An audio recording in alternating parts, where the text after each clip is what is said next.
I wonder where Debs is. She's usually here by now. Strange, but I think I'll have a marshmallow while I wait. I do like a marshmallow, especially the pink ones. Oh, nice and chewy. I think I'll get some more for later. Well, later. Hi Mary, how are you doing? I'm dead. What's the matter? I'm stuck in the jar. I can't tell what you're saying with your mouth full of sweets. I've got my hand stuck in the jar. Come here, let's try and help you.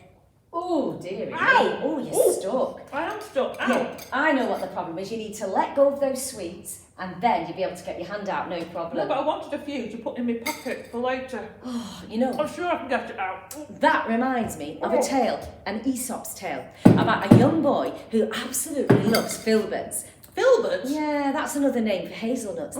Anyway, he's got this huge jar of hazelnuts. He puts his hand in, just like Mary's done there, and he grabs a huge handful of hazelnuts. Anyway, when he tries to get his hand out, just like Mary, he gets his hand stuck and he pulls and pulls with all his might.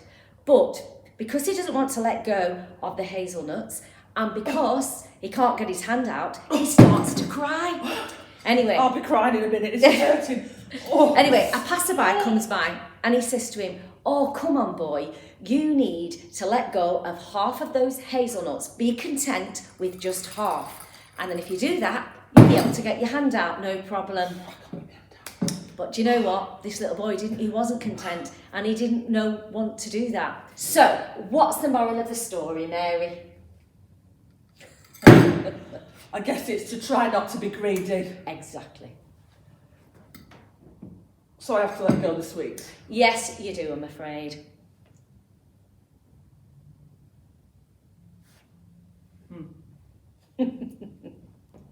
What a marshmallow does. Oh, yes, please. Thank you. That wrist hurts. Aesop wrote lots of fables about being greedy. There's a really good one about a dog. And the butcher had given the dog a large, juicy bone. The dog set off happily with his large, juicy bone, set off for home to enjoy it. And on his way home, he had to pass over a footbridge. As he was crossing the footbridge, he happened to look down and saw in the water another dog carrying a really large, juicy bone. Now, if he'd stopped to think about it, he would have thought better, but instead he dropped the juicy bone that he'd got and sprang at the dog in the water to get the even bigger, juicier bone. But he suddenly found himself swimming for dear life. As he scrambled out of the river, feeling very wet and very hungry, he realised how foolish he had been and how greedy. The moral of the story: be content with what you have. Don't be greedy, because you might end up losing everything. To be greedy is when you want more of something than you actually need. More food, more money, more stuff. But we can be greedy in all sorts of different ways. Mr. Greedy liked to eat. In fact, Mr. Greedy loved to eat. And the more he ate...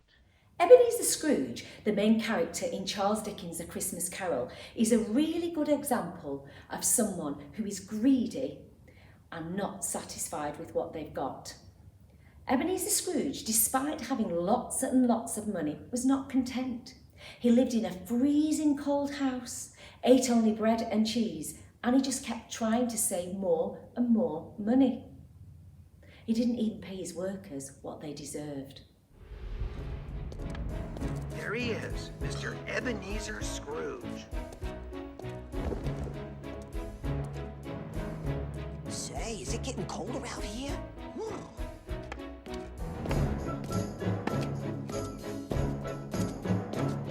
When a cold wind blows, it chills you to the bone. But there's nothing in nature that freezes your heart like years of being alone. It paints you with indifference like a lady paints with rouge. And the worst of the worst The most hated and cursed. is the one that we call Scrooge. A greedy, mean and unhappy man indeed.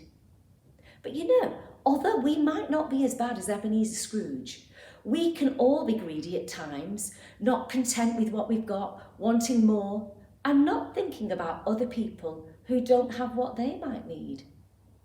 Why don't you pause the video and have a little think about ways in which we can be greedy?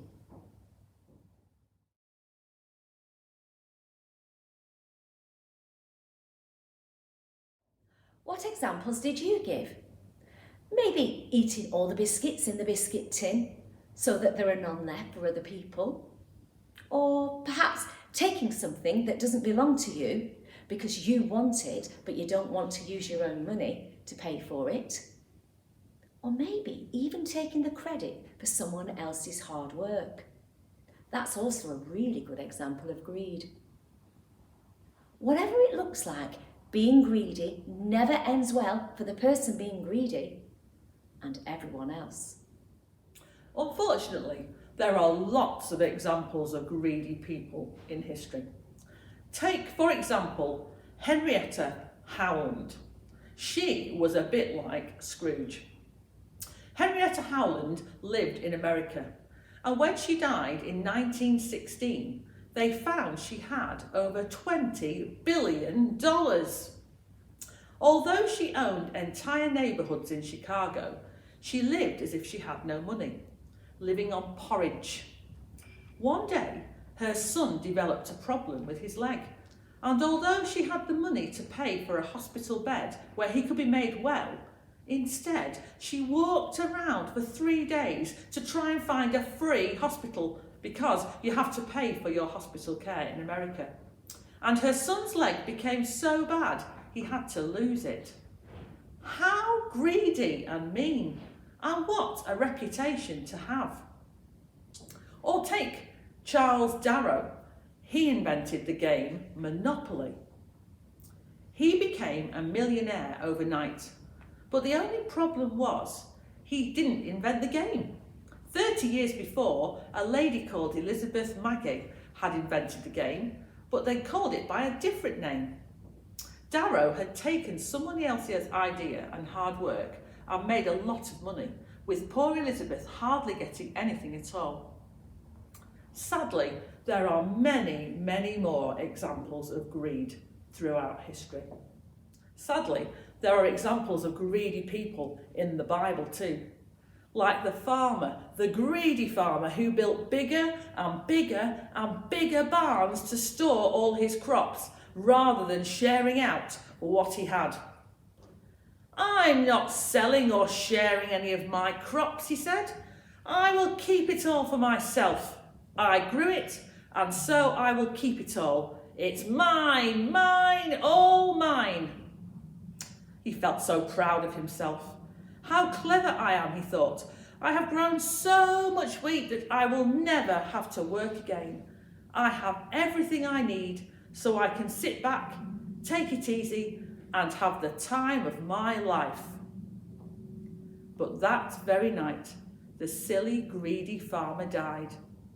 Now, who did all of the wheat belong to? It was no use at all to the farmer after he was dead.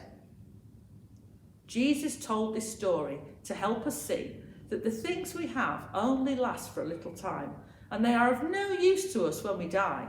So we need to think about what we do with what we have. In the first Christian church that we read about in a book called Acts in the Bible, everyone shared everything so that no one was poor or hungry. They sold what they had and brought the money to Peter and the disciples. Now, a man called Ananias and his wife Sapphira owned a piece of land, and they decided that they would sell the land and give the money to the disciples to be shared out. But Ananias was greedy, and with his wife's full knowledge, he kept back some of the money from the sale for himself. He didn't want to give all the money away. Ananias gave the money from the land to Peter and told him how much he had made from the sale, but he was lying. Peter knew it and said, "Ananias, why are you being so deceitful? You can do what you like with your money, but you haven't just lied to us, but also to God." Sapphira came in a few hours later, and Peter asked her about the amount of money she and her husband had got from their sale. Sapphira also told the same lie as her husband. That day, both Ananias and Sapphira died. They had both been rather greedy, wanting to keep back some of the money for themselves, but rather than being honest and telling Peter that they had given just some of the money, they pretended that they had given the full amount. And now they couldn't spend the money anyway. 2 examples of greed not ending well for Ananias and Sapphira, or for the greedy farmer. And greed never does end well. During this month, many churches will be celebrating Harvest. Maybe you will in your church. Harvest is a time when Christians think about all the good things that they have and what they can say thank you to God for. Clothes, food, shelter, and many other things beside. But it's also a time to remember those people who are less fortunate than we are, who don't have enough, and to think about sharing with others. Maybe you will be collecting tins for your local food bank in your school, or for your local homeless charity. You see, when everybody shares, everybody gets something. When people are greedy, everybody suffers. When countries are greedy, other countries suffer. And we can all share something. Before we talk to God today, why don't you, in your classroom or in the hall, make a list of all the things that you can think of to be grateful for that you have today. Make a list and think of ways too that you could share some of what you have with other people. Why don't you pause the video?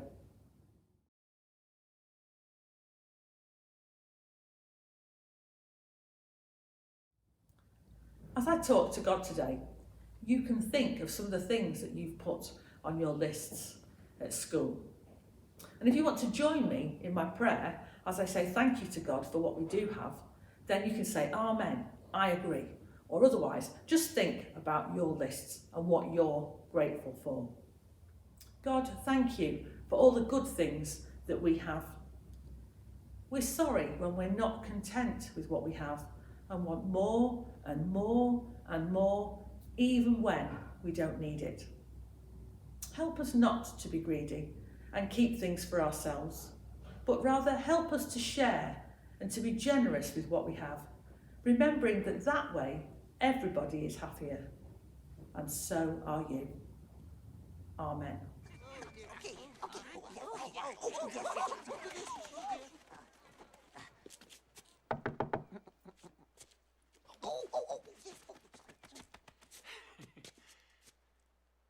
Bob Cratchit? So here you are. Mr. Scrooge, You, sir, were not at work this morning as we had discussed. but Mr. Scrooge, sir, we did discuss it. It's Christmas Day. You gave me the day off. I, Ebenezer Scrooge? Would I do a thing like that? No, I mean, yes, but you did. Bob Cratchit, I've had my fill of this. And I have had my fill of you, Mr. Emily, Scrooge. Emily, Mr. And therefore, Bob Cratchit. And therefore, you can leave this house at once. And therefore, I'm about to raise your salary. Oh, and I am about to raise you right off the pavement and onto... Pardon? Yes, Bob. Raise your salary and pay your mortgage on this house. Please, sir, come inside. Oh, Mary, I love that bit of the film when Scrooge realises how greedy and mean he's been, and he discovers that life is so much better when you share. Do you want some marshmallow, Dad? Yes, thank you.